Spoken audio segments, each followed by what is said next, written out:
Welcome into this Thursday edition of the Oxford Exxon podcast. Chase Parham, Neal, McCready, Clark Ford studio this morning, just after 8 o'clock, hitting the button. Good morning to all of you. We'll talk for a little bit. Former Ole Miss quarterback Romaro Miller joining us on the Raptors Music and Food Hotline here coming up in a bit as well. So we'll talk plenty of offense, plenty of Ole Miss football. Probably a little Saints as well heading into the 2021 season. So we'll do all that and more on the podcast, brought to you every single day by the Oxford Exxon, Highway 6 West in Oxford. Self-checkout is available. Go by, check it out, use it, and be on with your day a little bit quicker because of that option there at the Blue Sky location here in Oxford. Download the Speed Pass Plus app where you earn some points and save some money every time you fill up there with the Oxford Exxon. And again, coming to you from the Clark Ford studio. Clark Ford's in Amory, Mississippi, 662-257-1900 is that number. Call it. Ask for Corey Clark. Tell Corey what Ford product you're looking for. He'll send you a quote within 15 minutes. It's right to the bottom line. No hassle, no haggle. You get your quote. The rest is completely up to you. You can shop it around. You can do what I've done, what I recommend that you do, and that is hop into a Clark Ford today. 662-257-1900. Guest including Romaro Miller, join us on the Rafters Music and Food Hotline. Rafters on the Water. Open this weekend. Be a great place to hang out. Get strawberry daiquiris, frozen margaritas, waterfront views, and then also Rafters on the Square in Oxford and Rafters New Albany open as well for you to get your Rafters fix. And don't forget deadsoxy.com, back with us here at MPW Digital. Go to deadsoxy.com and enter the promo code Rebel Grove. Get 25% off the best socks you will ever put on your feet, whether it's the no-shows or the traditional dress socks. 25% off. You can't get a better pair of dress socks for anything close to that price. So check it out, deadsoxy.com. So let's see what we got going on. ESPN likes Ole Miss is over as one of the top bets. If you're going to throw some money on an over/under in college, what's the number? In college football, 7.5 is Ole Miss is over and under for the year on the win total. You like that too? Yeah, I like that over. Yeah, I mean, if we're contemplating between 8 and 9, that's more than 7.5. Yeah, so 8.5 would be the number that would lend me pause. Oh, 8.5 would be too scary. I couldn't jump on the over at 8.5. No, but I'd be scared of the under. 8.5 is the number where I go, I'm out. Because I can make the 8-4 argument easily. 8's the number too because you're pushing too often. Yeah. Because I don't like 7 and I don't like 9 to actually make it. 7.5 is the perfect number to get action. Sure. 8 doesn't get enough action. Because you get a lot of, you know what I mean? Like, the people who are like, kind of, I think, educated on it would go, you know what, I like that over. And the people who are looking at it and go, they gave up 7 gazillion yards last year. Mm-hmm. I'll go under. In Vegas, that's the goal. So it's the perfect line. I have no problem getting Ole Miss to 8. I have some problem getting them to 9, but I can do it. It's the people who are doing the 10 thing that I'm like, man, you boy. Well, now we're you got your goggles on. As a baseline. That doesn't seem like Yeah. that fits very well. I don't think that's where we're gonna head today. I mean, I had somebody email me yesterday and go, "Give me the scenario where they go 11-1," and I'm like, "What? I mean, come on." He's like, "I think they can do it." I'm like, "Well, okay, but that is literally everything going your way. Every single bounce, no injuries, other teams get hurt." Well, yeah, that's not a good over/under at all. I mean, it's the perfect one. It's right. It's like I get the mailbag question. They're like, "Okay, if I tell you if it's a top 50 defense, what do you think?" I'm like, "Well, I think 9-3." Mm-hmm. You know, that's what I think. I mean, top 50. I'm like, what if it's top 20? I'm like, well, it won't be top 20. So that's not realistic. Top 20 defenses are better up front than this defense is going to be. The guy who picked Ole Miss as one of the best bets, Kazarian, I have no idea. He says, notching 8 wins in the SEC is never a cinch, but I do believe in Lane Kiffin to continue building an elite offense led by quarterback Matt Corral. The defense is never a strength, but he can accomplish enough. Catching Alabama and Tuscaloosa will be difficult, but the Rebels nearly pulled off the upset last year. Facing LSU and A&M at home is tough, as is traveling to Auburn. Even if Ole Miss loses those 4 games, and I do not think it will, the other 8 games are all winnable. Yeah. I mean, I get them 4-0 in the non-league. Vanderbilt, Arkansas, Tennessee. Get them to 7. And then they get another one. That's 8. That's 8. I can get 8 easy. Mm-hmm. And that's enough. And that gets me the over. That's a win. I can get you to 9. After you'd 9, you'd be a little nervous at 7-4 and then headed into the state game. Because you think that's potentially a trap. Yeah, I've covered the game for 13 years. That's what I mean. It's absolutely. It's not one you just go check, done. All right, no, moving on. No, that's a losable football game. Pull it up, man. I'm looking at the schedule. Sure. I mean, the surefire wins: Austin Peay, Tulane, I think Liberty, Vanderbilt. That's 4. The really likely wins. I think Louisville, Arkansas, at Tennessee. Okay. The should win, but meh, is Mississippi State. The toss-ups are Auburn, LSU, and the 2 that they really have no business winning in all likelihood are at Alabama and Texas A&M. So those are your number from a betting standpoint. I'm looking to see if I've missed something here. I'm still scrolling. Okay. Which is something happened? No. And maybe I missed something. Let me just go back again. And I don't think I did. Todd McShay put out his 2022 rankings, Todd McShay's preseason top 50 prospects in the class, including a lot of quarterbacks. I do not believe he has Matt Corral in his top 50 prospects for the spring draft. Pretty sure. I'd like that over-under. That's, again, unless I'm missing something and I'm scrolling through again, I see 6 quarterbacks and I do not see Matt Corral on the list, including some random-ass people here toward the bottom. I mean, look, there are people who don't believe in him. N'Kobe Dean, 26. Yeah. He's only 6 foot. You can really run, though. Yeah. He's good. Flames. 6 flames. So many flames. 22%. Treylon Burks, wide receiver at Arkansas, 39. Great hands. Mm. Yeah, no Matt Corral in the top 50. Okay. Yeah. I mean, not everybody believes in him. I mean, it's what's so interesting about Matt is it's so volatile because you had the Athletic that went, it's Rattler, Howell, Corral. Yeah. And then here with McShay, I mean, from a quarterback standpoint, they've got Spencer Rattler, number 1, Sam Howell, number 2, Stingley, 3. I'm just looking for quarterbacks or SEC players. Kier Elam at Florida, 6. Malik Willis, quarterback Liberty, 7. Mm-hmm. Keaton Slovis at USC, 11. And the kid at Cincinnati, Desmond Ridder, 19. Yeah. I think those are the quarterbacks, unless I'm missing one more somewhere. Look, you had one good season. Mm-hmm. The season before that, Matt was not good. Mm-hmm. Didn't play. And McShay. Carson Strong, quarterback, Nevada, 31. Okay. That's the other one. So, I'm not going to be the guy. Just to notice. I mean, I'm not going to be the guy that says Todd McShay's an idiot. Not going to do it. Knows a lot of people. Yeah, I mean, it makes it really, really interesting. That's what it does. Sure, he's got to watch a potential climb. Got a lot to prove. Well, that's. He had 2 games last year that NFL people look at and go, oh, no. Nope, can't happen. Those 2 games, NFL people look at it and go, Those count too. Yeah.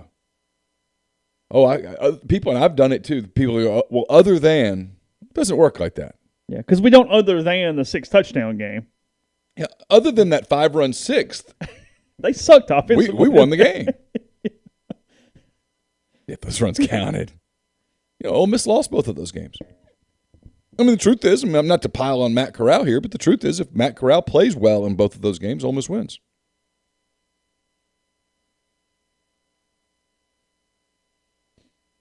See where Lance got tossed last night? Yeah.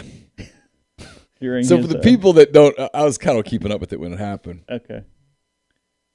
It was the fourth inning after Lynn gets through the fourth, and they do the random check. And for anybody who's been completely outside of baseball, they're checking for the sticky stuff. They check hat, belt.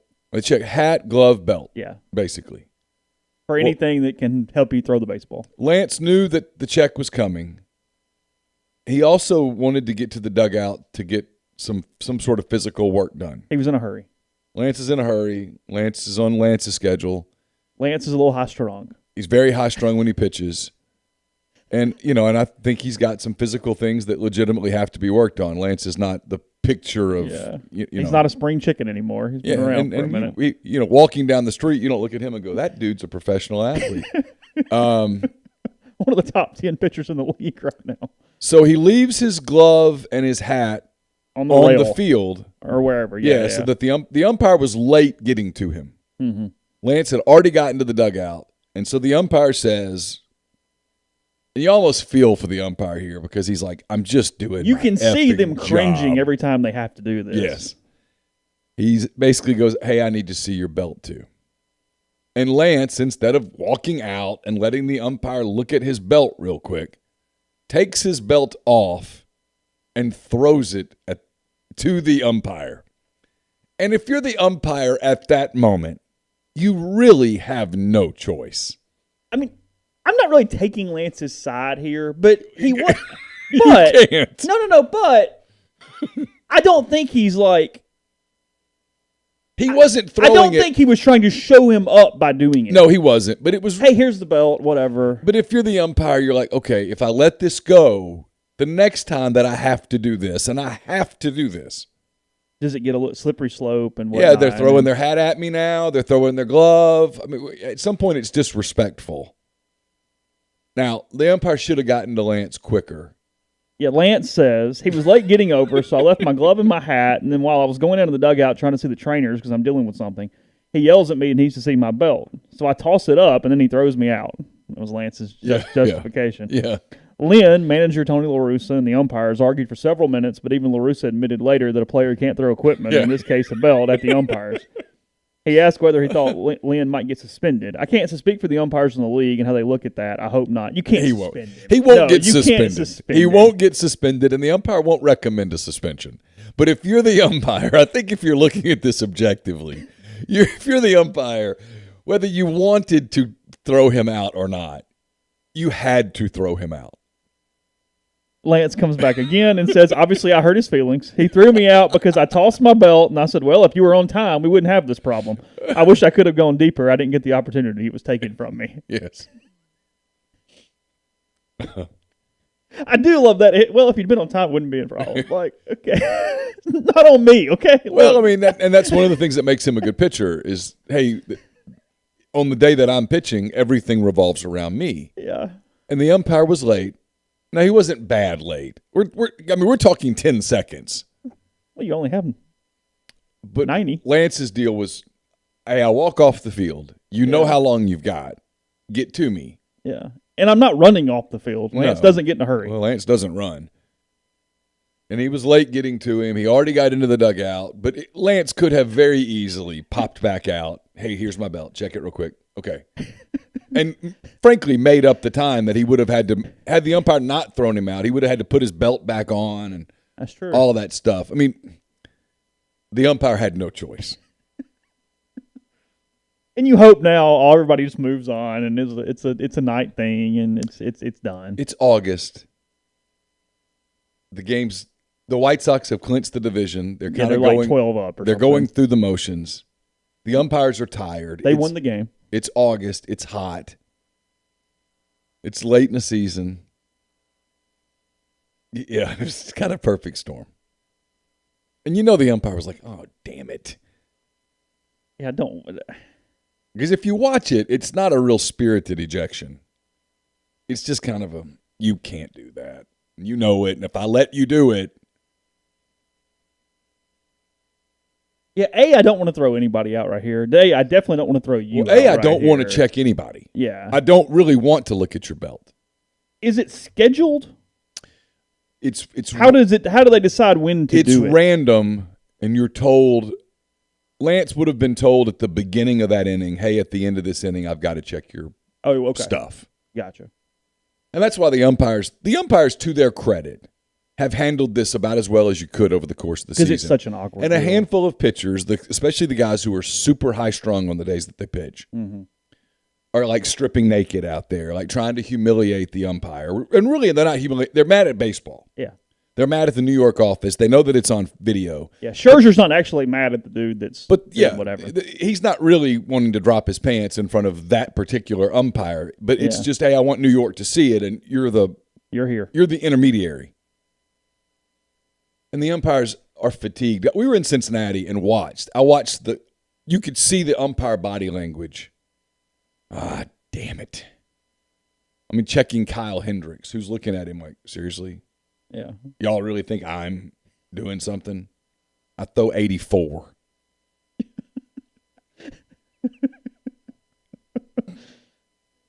Because, I mean, like, even in the Lance, or even in the first inning, Lance is already cussing folks. Like, it's a different deal. Yeah. And that's the way. He's not a nice person on days he pitches. And so the umpire already is probably part of the reason that the umpire was slow getting to him was because he just dreaded it. Just didn't want to do it. Well, he knew Lance was going to say something, and because he was. I mean, in fairness to the umpire, I'm going to go get cussed right now, and all I'm doing is my job. Because the umpire doesn't have the option of, hey, you can check him if you'd like to. Which umpire does it? The home plate. Is it home plate? Yeah. And it's August, and it's late, and umpires are banged up too. And he was a little slow. And you know the rest. Here's the deal, though. I mean, it's the major story coming out of baseball yesterday. It's the only thing anybody's talking about. That and Jack Morris. Well, yeah. So no one's actually talking about games at all. Yeah, and if you're Jack Morris, of all the people you can pick on, Shohei Ohtani? He's inexcusable. Yes, Lance is the front runner for the AL Cy Young. Yeah, he's absolutely the way he has rejuvenated his career, and he's always been very solid. But the way he's rejuvenated his career is pretty incredible. I mean, he's throwing 5 miles an hour harder 15 years later. Yeah, remarkable. And not like he repaired his body. No, kind of. I mean, he's not fat, but he's not thin. He's on the bigger side of professional baseball players. He's not super athletic looking. No.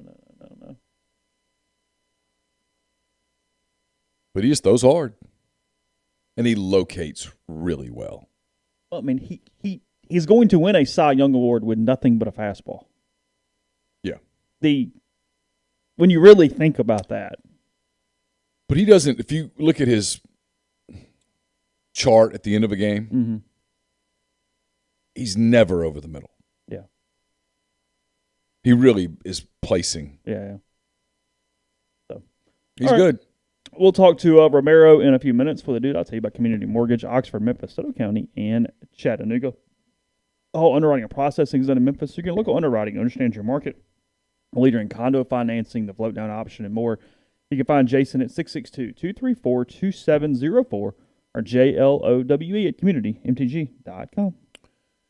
We are also brought to you by Grenada Nissan. If you're in the market for a Nissan vehicle, Grenada Nissan's the place to go. They've got a complete selection of new and previously owned Nissan vehicles, great lease deals as well. It's GrenadaNissanUSA.com. Also brought to you by Joey Erickson, Heron Gear Chevrolet. Let Joey help you find the vehicle you're looking for at a price you can afford. Choose from a full selection of new Chevy vehicles or get a great deal on numerous brands of reliable pre-owned vehicles. You can call or text Joey at 662-571-2367. Tell him what you're looking for, or you can stop by 1685 High Street in Jackson to test drive that new or used vehicle you've been wanting. Let him earn your business. And with any purchased vehicle, just mention the Oxford Exxon podcast or the Soft Verbal podcast, and you'll get a $50 gas card. We're also brought to you by the Rogue. The Rogue is your destination for fine men's clothing. Their stylists hand-select pieces from top designers. From work to lifestyle to nightlife, there's the perfect something for everyone at The Rogue. The Rogue has all the best items from Peter Millar, Martin Dingman, Jack Victor, Halsey, True Grit, Duckhead, and more. You can check them out at 4450 I-55 North in Jackson or at therogue.com. You can also give them a call, 601-362-6383. We're also brought to you by Alpha Specialties, located at 1670 Highway 80 in Pearl, Mississippi. Alpha is your trailer-specific professional. If you want to haul it, they can call it at Alpha. It's the premium trailer dealership in Mississippi. They've got Load Trail. They also have Hallmark cargo trailers. They can work with third parties to have game day trailers and concession trailers built just for you.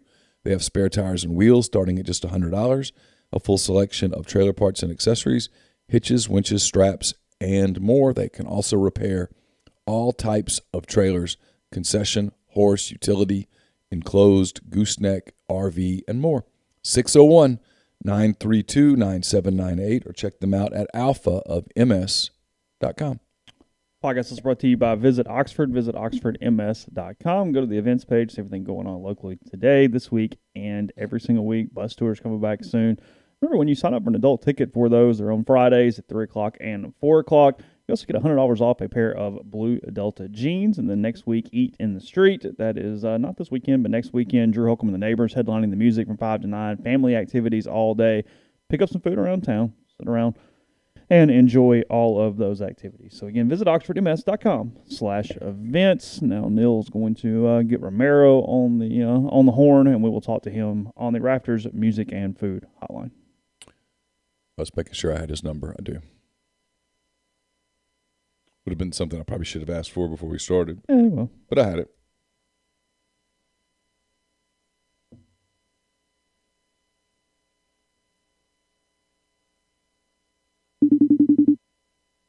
Oh, Barrett Sallee said they're underrated at 16.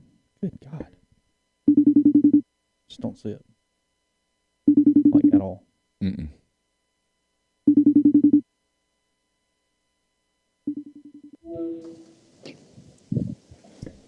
Hello? Hey, Ro. Chase, how are you?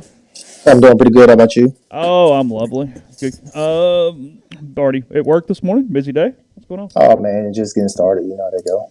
I hear you. So we'll jump right in. Football season coming up here in a few weeks. Neal and I were talking about it yesterday. We've still got like 3 weeks away. You feel like when camp starts, it's here, and then you have like this another lull. Where are you at right now, and what's the excitement level for Ole Miss? I mean, you glad to kind of get back in the stadium? What are you expecting from a stadium experience? Just sort of where's your fan head at right now? Man, I'm just like everybody else, man. Just being away from football so long, man, I'm just ready to jump back in. And this one right here is different because even though we had football a little bit ago, we didn't have the crowd, we didn't have the fans, and we didn't have a chance to go down. So it makes it seem like it's been a lot longer than what it actually was. And I'm quite sure everybody's probably like me. We go into the season excited, remembering where we were a couple of years ago when the stadium, when everybody was there, and to where to the hopes that we have this year. I know everybody got to be juiced up and ready to go. Did you go to all the games last year? Man, Chase, I went to the South Carolina game. That was the only game I went to. The environment was, man, it wasn't nearly like it was pre-COVID. Mm-hmm. So saying that, man, I'm ready for everything to get sort of back normal. Going down this year. Romaro, I was talking to a couple of guys the other day about this very topic specifically. I was talking to Momo Sonogo about the difference with having a full stadium and not full. You guys, when you play, you scrimmage, of course, in the stadium, and the stadium is empty, and you have to create your own energy and all of that stuff. How much does a full stadium and a game day and the Walk of Champions or the Tiger Walk or whatever it is that you do it wherever, how much does that fuel a player over the course of a Saturday? And man, it helps out so much, especially the defensive side of the ball, because the defensive side it's all about a lot of time energy. Offensive guy, we try to be more quiet because we have to know precisely what we're doing on every play, and communication wise. But defensive guys, man, they definitely feed off the energy. I can't even imagine playing in an empty stadium, man. To me, it just seemed like a glorified practice. And man, it's just hard to get your juices flowing. Someday, even during the season when you got a packed house, 12 games in a row, you're gonna have a couple of games where mentally it's gonna be hard to get up for.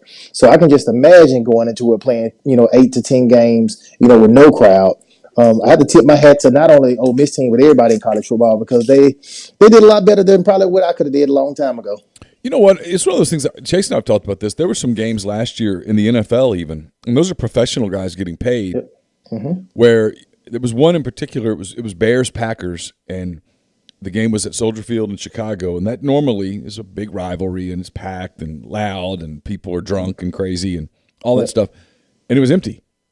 And I remember thinking, yeah, I get it. It's an NFL game, and you're doing your job, but that's a chore to have to completely replace all of that energy the way that those guys did. And I always kind of thought it was a credit to the NFL guys last season across the board, because for the most part they were playing in empty stadiums and the product on the field didn't appear to suffer. I always thought that was as much of a compliment as you could give to professional players. Man, I tell you that I was watching Hard Knocks the other night, and I think the Rams and the Cowboys scrimmaged against each other at practice. And you think about it, it was more fans at that practice than there were probably at a lot of the games last year. Yeah. And those guys probably was able to feed off that little bit of crowd last that I saw last week on Hard Knocks more than what they were in games last year. So, man, it was totally different, man. It's like I said, I don't want to go through anything like that again. I hope we never see it again. Hopefully we've come back on the other side of this COVID deal, and we're able to get to the stadiums and go out and enjoy our teams like we're supposed to be doing. When you watch Matt Corral, what do you see? I'm proud of Matt. I think last year we talked, and I talked about how I could see him growing up as the season went along. And the two games that really stood out for me was the Arkansas game, where he literally slung that sucker all over the field, threw 1 million interceptions. And then you fast forward that down to the LSU game, where he came out, he was slinging it through a couple of picks, but he kind of reeled it back in. And I've always said, as a quarterback, you can sling that sucker around, but if you throw that second pick, you need to be trying to bring it back in a little bit. And then you go back down to the bowl game, and I noticed how he just took what the defense gave him. And I said this on Twitter. I said, eventually, if he keep taking what the defense give him, one of those big plays is going to pop. And some games you're not going to be able to go out there and throw for 500 yards, but you got to go out there and manage the game and don't lose it. And that's what he did in the bowl game. So I can just you can see the development in him throughout the year and his belief in himself and knowledge of the offense. And I can just only imagine how it's going to be this year. I know I'm excited to watch him play. What do you feel like is the emphasis, or in replacing Elijah Moore? What does that look like for Ole Miss this season? Chase, I'm not worried about offense as long as we got Lane. I just feel like we have enough guys on offense where he can diagram some plays to get the ball in our playmaker's hand. Like I said, we have a lot of guys out there that got a lot of experience. Quite initially, they didn't catch 1 million balls like Elijah Moore last year, but I know they've waited, and here's the opportunity to go out there and play. And like I said, it's one of them where you don't have to rely on Elijah Moore. You can spread out to 4 to 5 different guys, and sometimes spreading it out to 4 to 5 different guys is a lot better than spreading it out, throwing it to one. We've been talking a lot about the last week or so Ole Miss's depth in the backfield, and obviously you're aware of what that looks like when you play different offense, of course. But having so many different options, been to move those guys around, what is the big positive for Ole Miss and just having that amount of depth behind them? Because I think it's probably the best backfield since at least I've been covering the team. Yeah, I think it's one of the best I've seen. You come into the season where, hey, if one guy go down, which you don't want anybody to get hurt, the next man up. Or the flip side, it's going to be 100 degrees in September and probably early October. And, hey, we're going to have fresh backs just ready to go. So that's one good thing about it. We have so much depth at that running back position, man. We should be in line to have a big year. I don't know if we'll have a back to go for 1,000 yards yet because we have so many. But, man, we're going to have some guys that's explosive when they put the ball in their hand. When you played, could you tell that a little late in the year your backs were, a half step slow, that they were kind of at a different level just because of the wear and tear as the years moved on? Man, I really couldn't tell Chase, but you got to think I had Deuce McAllister back there with me. I mean, shoot, the guy, he wasn't going to get tired anyway. Actually, I think when the season went along, he was a big bat, and I think he got a lot better. And then also with Joe Gunn and stuff like that. So, I couldn't tell. I hear guys talk, and I know it's a thing. But, being a quarterback, I know for myself, I know how hard it was going out to practice week 10 and week 12 and, stuff like that. So I can imagine my body was tired. I can imagine the guys that actually did the physical work, like the offensive line, the defensive line, and also the running backs. I can imagine what their bodies felt like. Did you go through a dead arm phase as a quarterback, like in the preseason? Because you always hear about that in baseball, for example, like when the guys are in Florida and Arizona, there's like a 2-week period where they kind of have dead arm, and it's just sort of a natural thing. Does that happen in football too? Oh, yeah, it definitely does. The first week you go out there, the first week you're not used to the repetition. So let's just say if you go from in the summertime, man, you may go out and work out with the guys and throw the ball around. But then when we had 2-a-days, now you're doing it 2 times a day. And now they don't do it 2 times a day now, but your arms, it's still got to get used to making those throws. So, yeah, after like that first week or so, your arm, it does get tired, but then it kind of catches back up, and it'll catch up to where you need it to be. But yeah, all arms going to go through that. Chase is worried about the Saints. Watch his body language when I say it. I am so worried about that cornerback position, and Chase can tell you. I text Chase every month. I'm like, man, we haven't replaced Janoris Jenkins yet, so I'm not more so worried about the quarterback position than I am that cornerback position. We got to get that position filled some kind of way.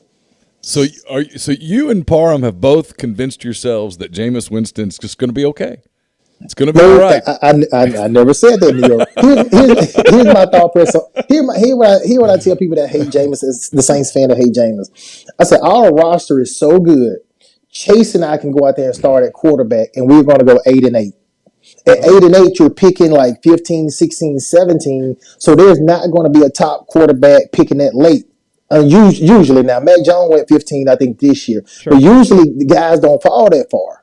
So for us, if me and Chase can go 8-8, we pick at 16. We better hope Jameis recover that number 1 draft pick potential, because we're not going to draft high enough to find anybody to replace him.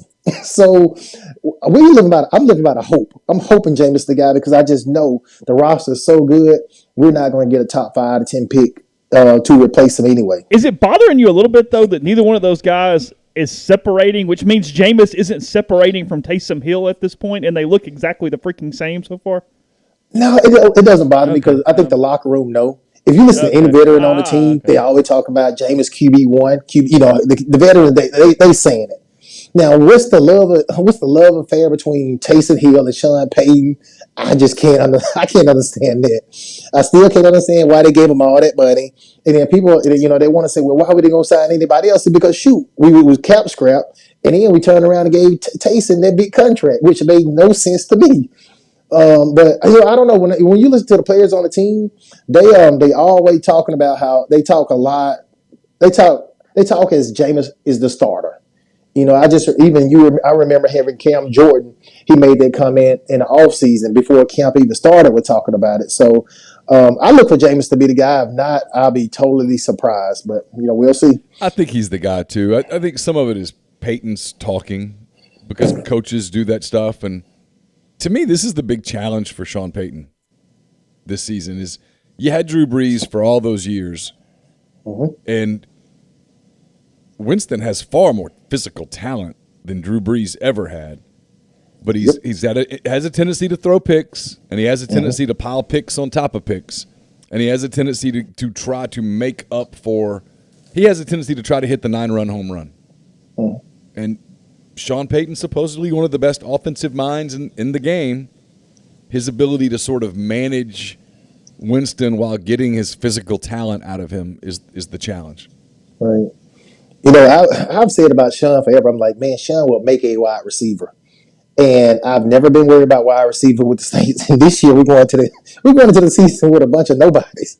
But saying that, I'm still not worried about the wide receivers. But still, we got receivers that we don't know about. Then we got a quarterback that we technically don't know about, in a position that I'm worried about is cornerback.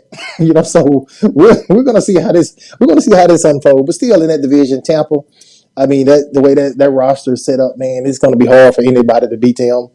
But hopefully we can just plug away, man, and hopefully get one of those wild cards. How would you have handled the Michael Thomas situation? Chase, I've been if you follow me on Twitter, Yeah, I've been ready to trade Michael Thomas for like the last year. I just think my thought process, just take all the off the field stuff out of it. I said Michael Thomas is making $20 million. When he came out of college and he was at the combine or whatever pro day, he ran a high 4.647. Now that works with Drew because Drew couldn't throw the ball over 20 yards, so everything he caught was like 20 yards or less. So now you got a guy, James Winston, who can blow the top off of it. And now I'm assuming that what Sean want to get back to, 4.7 receiver is not going to be able. Is not worth $20 million. So my thought process, which I don't even know about the cap part of it, but I'm like, how in the world are we going to pay a guy $20 million that don't really benefit our quarterback by opening up the field? But then when like all the off-season stuff came out, they just put fuel to my fire to saying, you know what, it's time to move on from Mike. But from what I understand, his cap number is so high where they can't do anything with him. So they better sit down at the dinner table and figure it out. Chet Rose wants me to ask you, Romaro, about the 1999 Egg Bowl. I don't have any. I don't know what that is. So you okay. When someone brings up 99 Egg Bowl, what comes to mind? I assume that's not good news based on the way he said it. Well, the 99 Egg Bowl, that was the one down in Star. Was that the one in Starville? Yeah, that was the blown lead with the late okay. goal. Man, it was just one of those plays, man, where honestly, I still to this day, man, I still believe Coach Cut made a good call. I know the way everything looks bad about it, the way it happened, but it was literally I think it was like under a minute left. We was going to take a shot, throw the ball deep. Mm-hmm. But what a lot of people don't know is that the previous week, the Georgia game, I hurt my ankle. And they shot my ankle up before the game. And so instead of me being able to throw that ball 60, 70 yards down the field, I can only throw it 25 to 30 yards down the field. And so if you look at that play, if I would have led Jamie down the field, I believe, I could be wrong, Jamie was ready to run by the defenders. But with me not being able to put enough on it, it turned into a jump ball, and the rest was history. They intercepted the ball. I think they call it the kick fumble or kick interception or something like that. Kicked the field goal and won that game.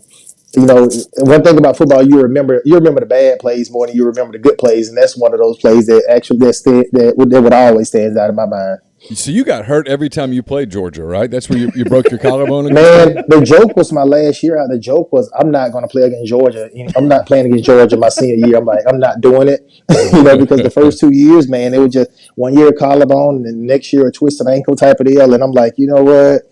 I'm not playing against Georgia my senior year. But I made it to the last game. I was healthy in my senior year. He mentioned the environment after the game. Was there ever a couple of games where you were kind of worried about getting off the field? Was it ever kind of chaos on the road after a game? Well, back then that rivalry was real hostile. Cause if you remember, 2 years ago we went down there, and that's when the fight happened. Yeah. And then that year, the way the game, it wasn't as chippy as that fight year, but the way that game ended, it wasn't like it was a 20 point game with a minute left type of game. It was like one of them bam where everybody rushed and everybody's so excited at one moment. And so you can just imagine, you'd been in Oxford when just think about Cinquez Ghostin when he intercepted the Alabama guy. Like, it was unexpected, and that place erupted. And so basically on that play right there, that Starville erupted. And man, it was one of the loudest stadiums I've been in at that moment, just because everything came down to the last minute of the game.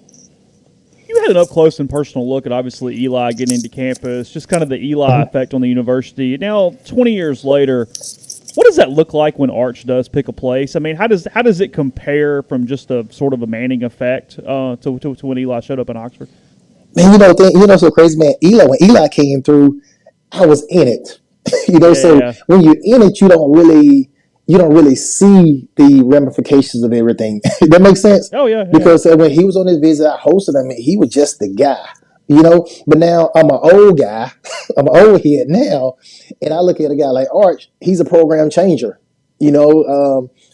just now with the social media, and I know if he pulled a plug early, how many players going to come to Oxford with him?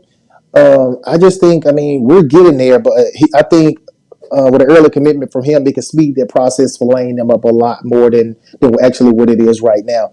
But back when Eli was there, man, I just don't remember I know it was hoopla, but man, I just didn't remember it because I was involved in the hoopla, So it's kind of crazy. I don't know if that makes sense or not. What'd you do? You appreciate stuff a lot more as you older. Like back then, I didn't follow recruiting because I was hosting the guys. Mm-hmm. But now, I'm always if a 4-star, 5-star kid coming to campus, man, I can tell you more about him now than I could back then. And I was hosting the guys that were coming to campus. What'd you do with Eli on his visit? Well, I didn't host them per se, but quite naturally, we always around hosted all of the guys. We just did the typical stuff, hung out amongst each other and go to the square a little bit type of deal, So I didn't host him per se, but we kind of hosted all the guys together. Let me say that.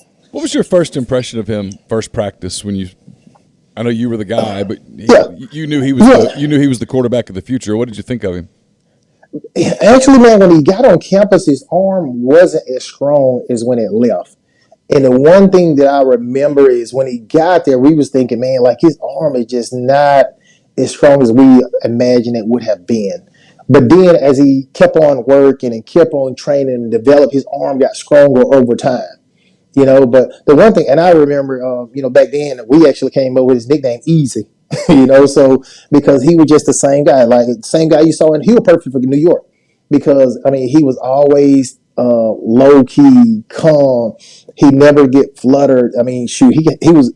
I don't know how you guys would like him as being in the media, but he would never get up. He would never get down. He was still the same old way. And we just called him Easy, and that's just the best thing that I can say about him. He was just easy with everything that he did. You think he's a Hall of Famer? I think so. I think he's a Hall of Famer.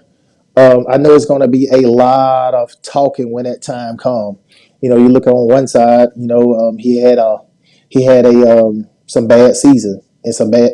But on the flip side, he won 2 interceptions. But you look at that Giants organization, man. I looked at it about like 6 years when he was playing there. I'm like, man, are y'all trying to get this guy any help, especially on that offensive line?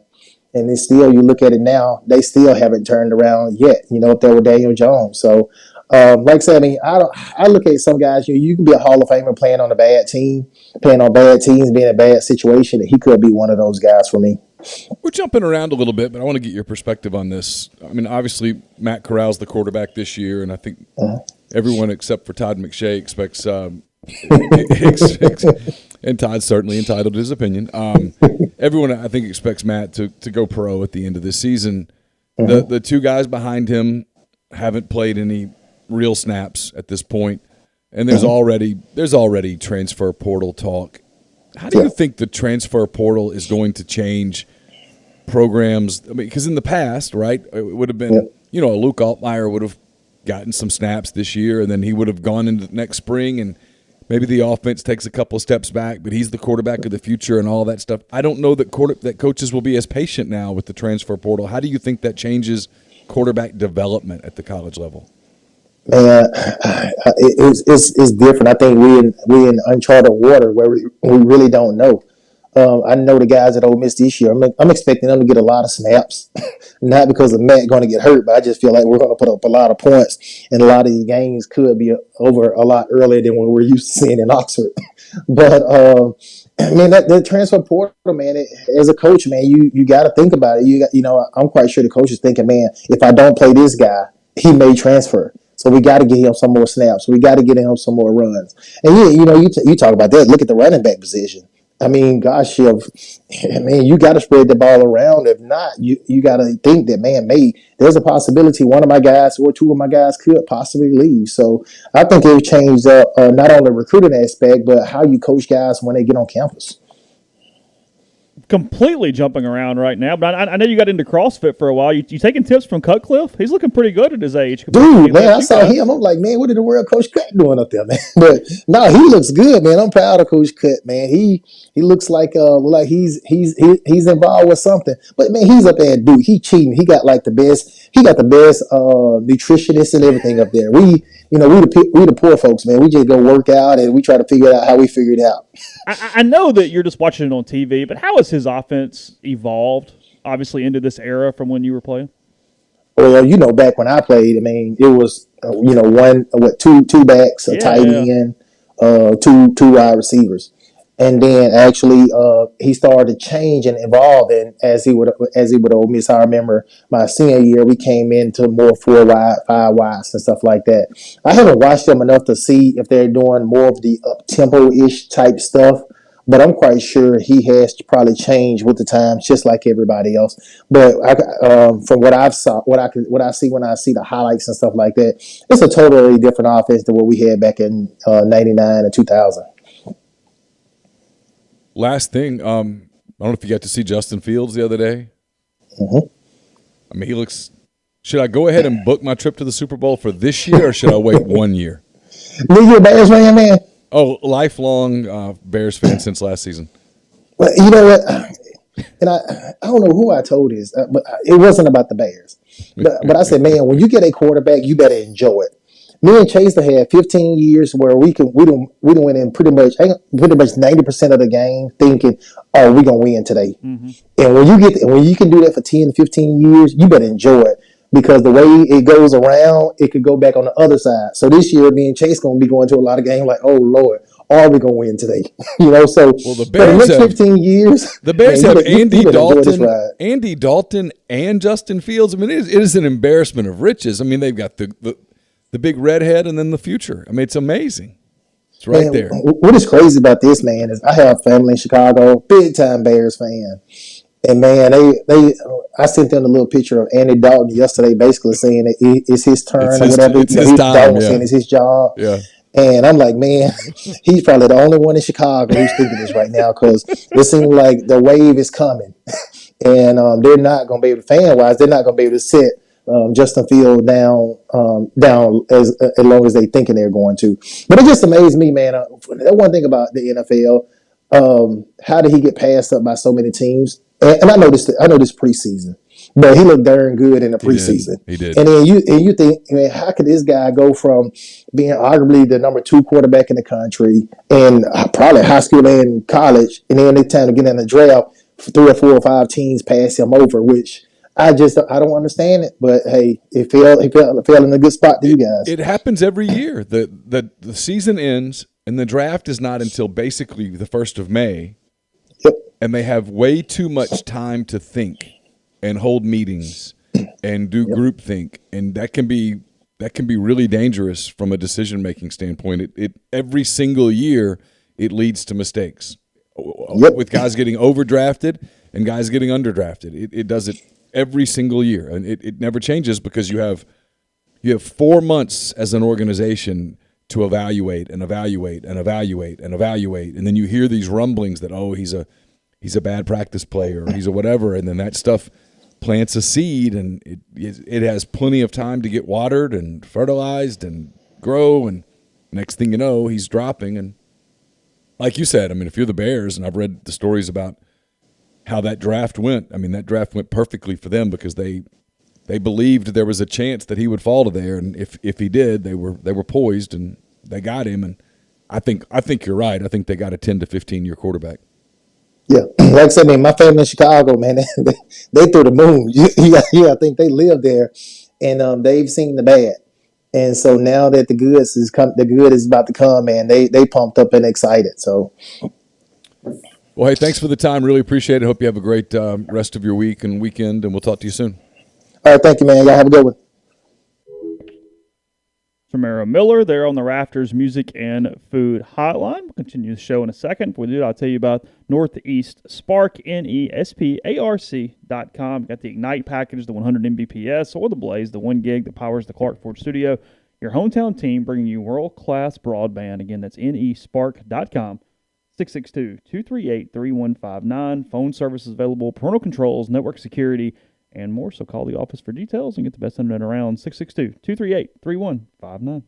We're also brought to you by John Edwards, Regency Travel Incorporated in Memphis. John's part of Virtuoso. It's a worldwide network of travel partners that allows him to supply his clients with added values, unique benefits, simply not available to other travelers. just get in touch with John, give him some parameters, give him a budget, and he'll give you tons of options. And no, you don't have to live in or near Memphis to take advantage of his services. 901-494-3387 or jedwards@regencytravel.net. First-time clients can save $50 off their first book trip just by telling John you heard about him on the Oxford Exxon podcast. We're also brought to you by Pinnacle. Get in touch with Pinnacle's 401k advisory services team today. They'll conduct a complimentary, no-obligation benchmarking and analysis of your current 401k plan. Just go to mypinwealth.com. Again, that's mypinwealth.com. We'll be taping a soft verbal later today. That's brought to you by the College Corner. It's your one-stop Rebel Shop. 2 locations in the Jackson area. In Ridgeland, it's next to Fleet Feet. In Flowood, it's next to Half Shell. If you don't live in Jackson, it's okay. Go to collegecornerstore.com. Plus, you can find them on Facebook and Instagram. Whether you're tailgating in Oxford or home gating with friends and family, the College Corner has you covered for game day, the largest selection of Rebel gear in central Mississippi. We'll have a hand raise, guys, tonight. That's brought to you by Comer Heating and Air and Southern Heating and Air. We'll tell you more about them tonight. If you live in the DeSoto area, Hernando, South Haven, Memphis, that area, Southern Heating and Air is just like Comer Heating and Air. Different name, same people. So we'll tell you more about that starting tonight. If you live in Oxford, Tupelo, and the surrounding area, 662-801-1777 for all of your heating and cooling needs. And we're brought to you by Lammon's Fine Jewelry. Lammon's is at 1126 North Lamar Boulevard in Oxford. They've been serving the Oxford area for more than 73 years. From engagement rings to wedding rings to fine jewelry, watches, pearls, fashion jewelry, children's jewelry, collectibles, and more. Lammon's is the gold standard in fine jewelry. LammonsFineJewelry.com or call them at 662-234-2777. So, it's interesting, Neal, that I kind of forgot Ole Miss played Georgia every single year until Romaro started talking about that. He was talking about in our thread a little bit as well. And I guess I'm thinking about Texas and Oklahoma a little bit, thinking about all the different ways that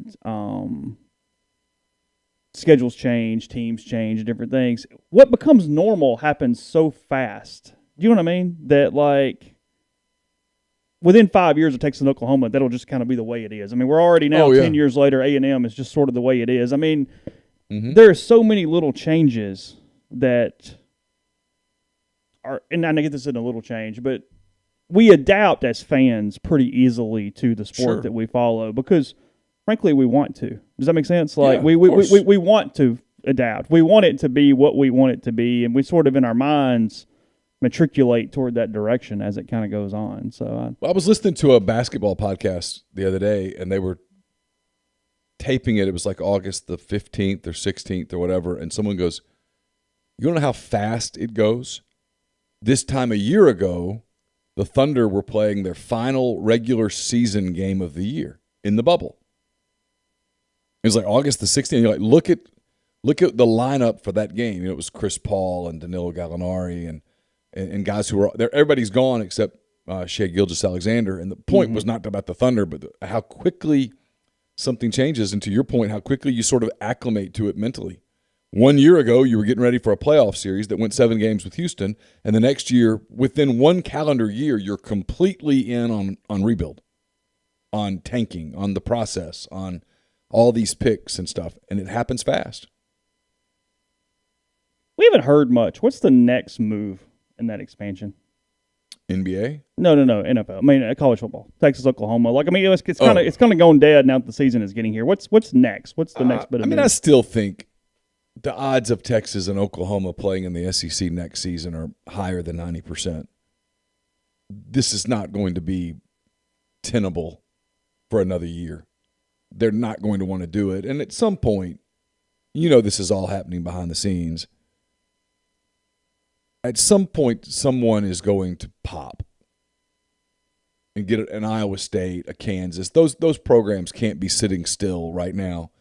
But we'll just wait 3 or 4 years and then we'll figure it out. No, they're looking, and someone's going to extend an opportunity, and when they do, they're going to take it, and the Big 12 is going to dissolve, and that's where this is going. And if it doesn't happen like that, Texas is going to go, you know what, we're going to bite the financial bullet and buy out. Mm-hmm. They're ready to go. Oklahoma's ready to go. And you can start justifying in your mind, if you know that you're going to make X dollars down the road, you start coming to the justification of, okay, well, maybe we'll have to have tuna and ramen for a year, if you will, but we're going to go ahead and do this.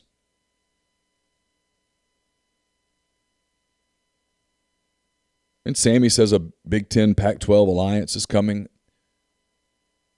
See, here's my thoughts on that. If it does, it's not the whole Pac-12.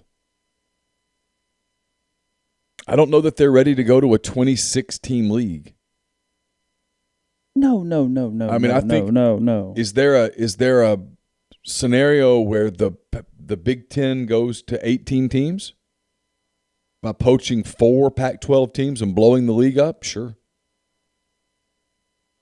I mean, the schools are out there. Everyone's named them already. It's Washington, Oregon, Stanford, and Cal. And if you're the Big Ten, you add a lot of California, you add Oregon, you add Washington, you add 4 pretty prestigious academic institutions, you add a football power in Oregon. Makes a ton of sense. It answers the SEC, but what does that do to USC? What does that do to UCLA? What does that do to Arizona State? Leaves them scrambling.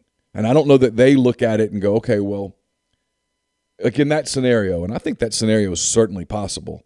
In that scenario, does USC go, okay, well, yeah, we'll just hook up with Baylor and the leftovers over there? Or do they go, all right, well, it's time for us to find our new superpower home? And I think that's more likely. And if that happens, this is the big thing. I feel like you have to wait on it to blow up before you just bite the financial bullet. It's such a big financial bullet, and you know it's eventually going to blow up. Don't you have to have as much patience as needed? Yeah, but 4 years of patience? It's a lot of patience. We're going to do this for 4 years. You're going to be a lame duck for 4 years? What does that do to you from a recruiting standpoint? Yeah, I mean, I can tell you this. They're telling recruits right now that they're playing in the SEC next year. as I should be. Of course. But if you end up not doing it, you could probably get away with one more year, but after that, it starts to hurt you. Kids go, hey, they lied to me about what they said. They said we'd be playing in the SEC, and here we are playing the Big 12 again. Well, it's a gamble, though. I mean, it's not done. You know what I mean? Like, I think you're right. I mean, telling the kids that either way. I mean, something could happen that could keep them in the Big 12 for another year. Sure. I mean, it's not a guarantee. That's what I'm saying. I think you could, if you told me that it went one more season where they played the 2022 season in the Big 12, sure, I'd buy it. But if you told me the over-under was 2023, I'm going under. I don't think in 2023, Oklahoma and Texas, I don't think there's a chance in hell they're playing in the Big 12 that year. Texas has the money. They can fold the Longhorn Network and just take that money and be done. Yeah, they've been willing to do it from the start. And Oklahoma has a ton of money. And Oklahoma's not going to let Texas go. They can't let Texas go first. No, they're going to go with them. So that has to be a mutual decision whenever it's done or whenever it's happening or whatever that looks like. So in my scenario, let my scenario play out. Mm-hmm. Now you're the ACC and you have to do something, or you run the risk of dissolving. And that's where you start. If you're the ACC, that's where you start going, okay, well, I know it says Atlantic in our thing, but we don't have to be Atlantic anymore. And that's where you figure out a way to get Notre Dame to join you. Maybe you take Kansas. I don't know what you do. It becomes weird. It just becomes super conferences, which is where we've been heading there for a long time. And maybe I think the merger that makes sense, it's not very appealing to the leftover Big 12, what's it called, the irate 8? That's correct, yes. The handful of the irate 8 that can't find a new home, they merge with the American and make that a stronger league. And maybe they get a bone thrown to them. Well, I mean, they're going to get some type of television contract. I mean, it's not going to be what the other ones are getting, but I mean, you're not going to be completely left out in the cold. Well, they might get a spot in the playoff. A guarantee, the winner gets a spot in the playoff. I mean, there's ways to, well, especially in a 12-team playoff. Yeah. I mean, you got to have bodies, and you would hope your champion would be in that mix anyway. I mean, the thorn in the playoff side right now is not realignment. It's the Rose and Sugar Bowls. Yeah, they won't budge. And they dictate a lot. They dictate a lot. They have a bigger stick than you would necessarily think. The Rose Bowl wants the game played at 4:30 in the afternoon on January 1st. Mm-hmm. That's what they want. They want that picturesque setting with the sun setting in the mountains. Yeah, sure. At 4:30 in the afternoon. And they really won't budge. They don't want the game played at 8 at night on January 3rd. They want it at 4:30 on January the 1st. The Rose Bowl loves the sunset. They're willing to move to January the 2nd if January the 1st is Sunday. That's it. Yeah. That is their flexibility. And they don't. And the playoff. They don't negotiate. And the playoff might at some point have to say, hey, if you want to be a part of it, you're going to have to get in the mix. And I don't know that they figured that out yet, although I still think there's a real easy fix to this. You just make January 1st the day of the national quarterfinals. You play the first round in December. Yeah. January 1st is the quarterfinals. It would be a holiday. And you could still play the other games. I mean, you could still play the Outback Bowl or whatever.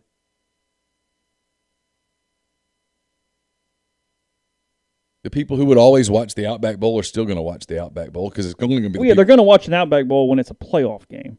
Yes. Or it's whatever. But even if it's not a playoff game, I mean, same people are going to watch it. It's the same scenario. People are drunk when we hung over from the night before. We overcomplicate this. Yes. Football in the holidays is football in the holidays. Yeah. People watch it. Just play the games.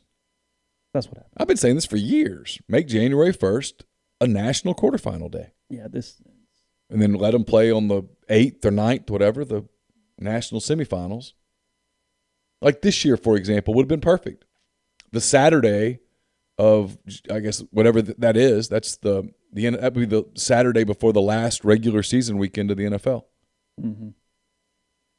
And then you play the semifinals on that Saturday. Let the NFL have Sunday, and then you play your final on a Monday night again.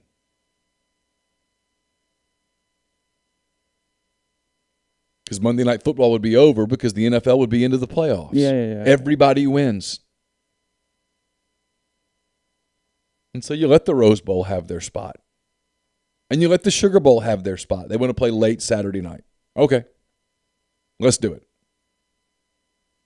Play an 11 a.m. game in Miami where it's noon Eastern. Play a mid-afternoon game in Dallas or Atlanta or whatever. Then play the Rose Bowl, then play the Sugar Bowl. Those are your 4 national quarterfinals on New Year's Day. Who's against that? And then if you end up having the game in Mobile has to get played that night, so be it. Yeah, sure. Play it. The people who cheer for Bowling Green and East Alabama Carolina are going to watch the game. Yeah. And the people who bet on the game. The exact same audience you would have if it was any other day, any other time, with any other purpose, or no matter what the rest of the playoff structure looked like. None. Who watched the Citrus Bowl last year? Auburn fans and Northwestern fans and people who bet on the game. Or people who just like football because it's football. Yeah. And those people will continue to watch. But if that game were to be a first round game, for example, even more people would watch. Mm-hmm. Podcast brought to you in part by Nick's 10 and Associates here in Oxford, 662-281-1200. Let them help you out for all real estate needs on the buy, sell, and the sell side. You can go to the site. You can click on the link in my signature, the link in the 321 content item. It is on Mondays during the preseason, Sundays during the regular season for football. You get gallery view, map view, talk with agents, and much more.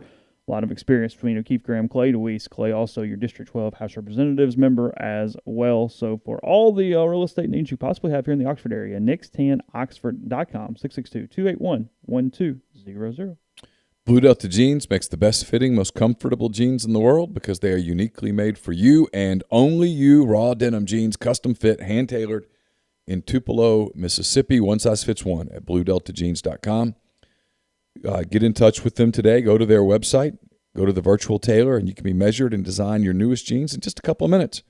Blue Delta will make sure that you're looking good for the first kick of football season here in a couple of weeks. Podcast listeners can redeem 10% off your purchase using the code RebelGrove at BlueDeltaJeans.com or in the Oxford studio.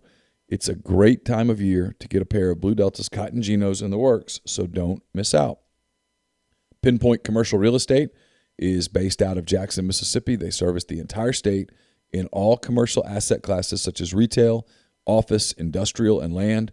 Sam Cox, B.B. Mitchell, or Ole Miss graduates, they utilize their unique skill sets to execute on assignments and increase value for their clients. This week's Property Spotlight is on the Village at Madison. The Village at Madison will feature roughly 60,000 square feet of restaurant, retail, and professional office space, along with roughly 75 zero-lot line residences, with Pinpoint handling the leasing for the commercial portion of the development. The development is located on the corner of Madison Parkway and Main Street in Madison.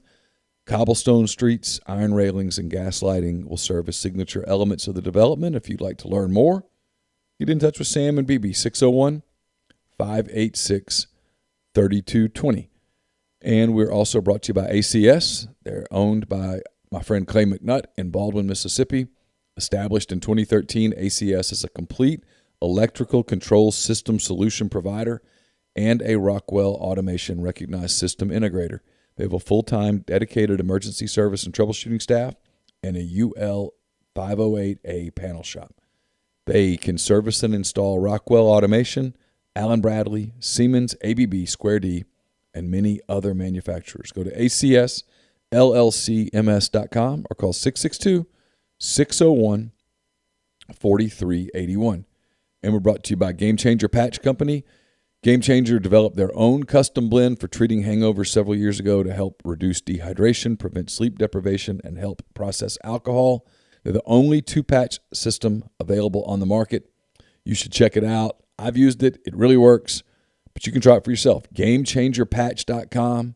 Enter the promo code RebelGrove20 at checkout for 20% off your purchase.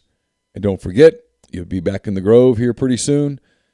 They're expecting full capacity, and the team at 7 South Tailgating will be there to serve any tailgating needs you may have. It's your one-stop shop for all things tailgating at Ole Miss. They provide a level of service that's unlike any other. Their team is passionate about serving fellow Rebels, and it shows. If you use their service once, you'll never tailgate without them again. To lock in a tailgating package for the fall, visit their site, 7southtailgating.com, submit a request, or feel free to call them directly at 662-321-1682. Podcast is brought to you by G&M Pharmacy and Tyson Drugs. G&M, they're on South Lamar in Oxford, deliver locally in the Oxford area. They offer MedSync for your prescriptions at the same time each month to take care of you. One trip to the pharmacy, one delivery, and you have what you need with G&M. Again, 662-236-2222. We didn't talk about it, but you see where kid for Alabama, now I'm forgetting his name.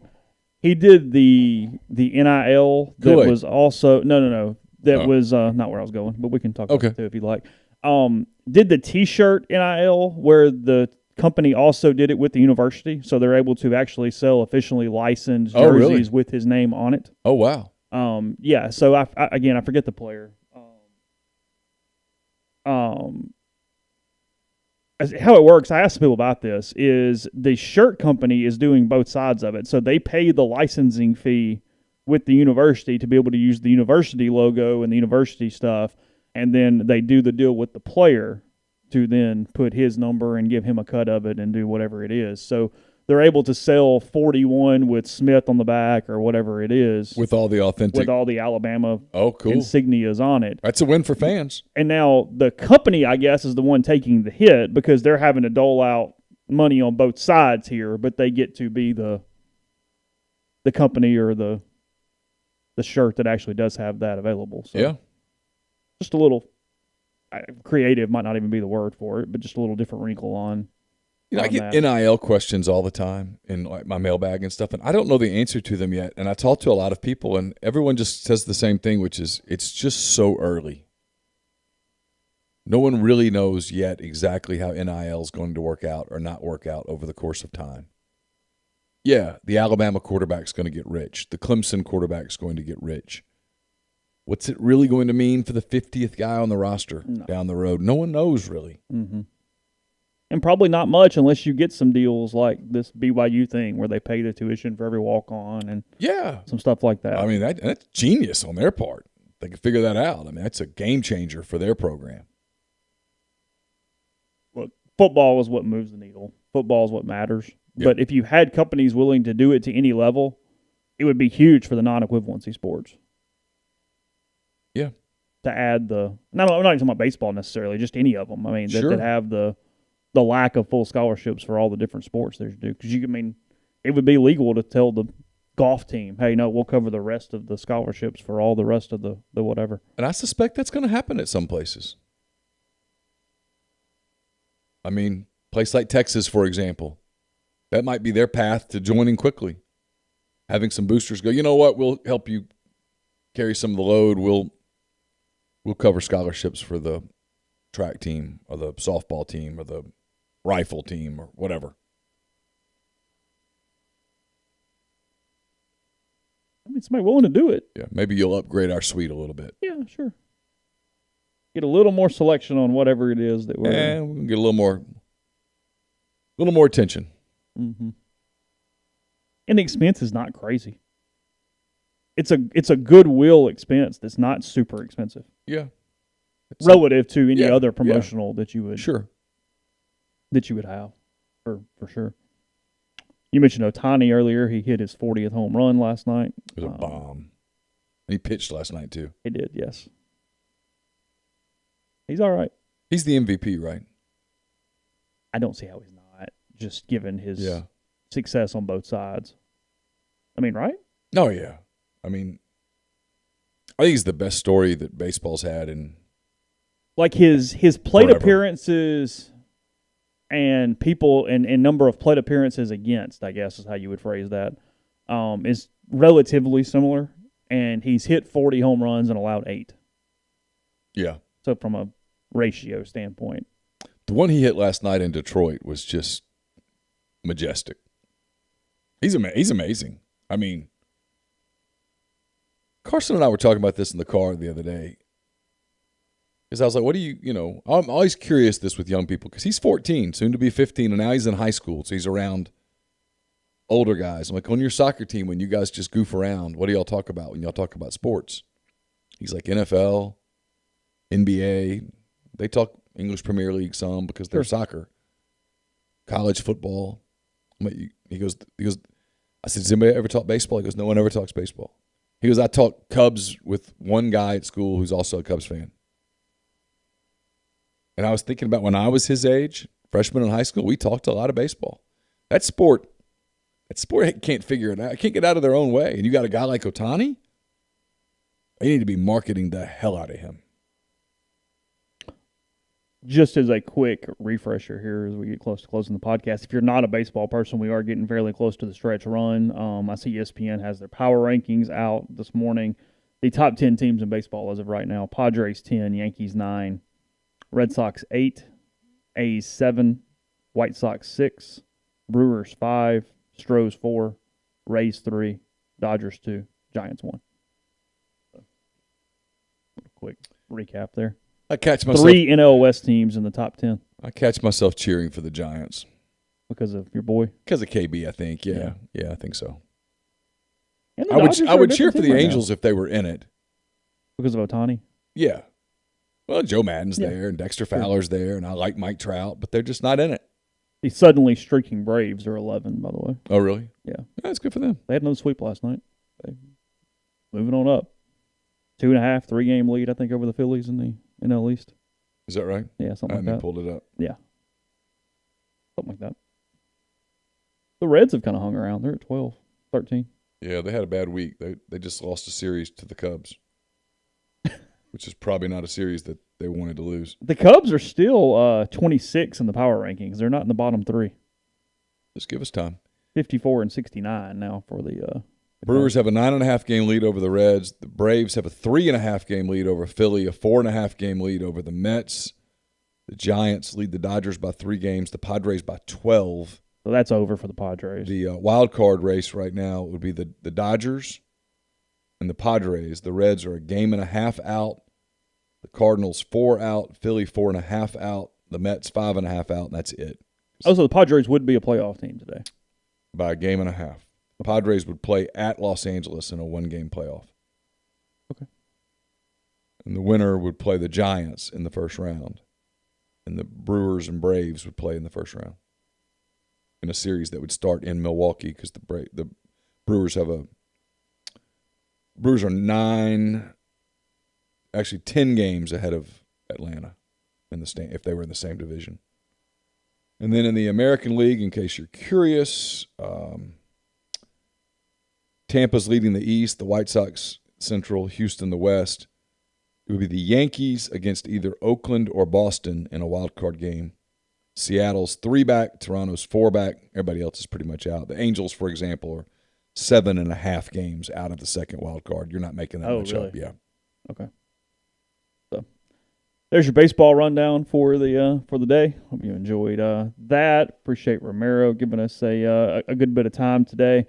We'll also say apropos to nothing. Well, yesterday's conversation, we are big believers in doing whatever you would like, whatever that be, no matter what we say. So if you'd like to spend a ton of money on weddings, get married on holidays, Oxford Floral is a great place to get flowers for that. 662-234-2515. Just apropos of nothing there. So wonderful people. Let them take care of you. I really recommend those. Did you make some enemies yesterday? No. We're all good. I'm just people helping people. Just pointing out that people should do whatever they would like, and that spending plenty of money on weddings is an admirable and lovely thing to do. So, again, they are, in all seriousness, really good people. Use them all the time. David's a friend of mine. So, Oxford Floral there.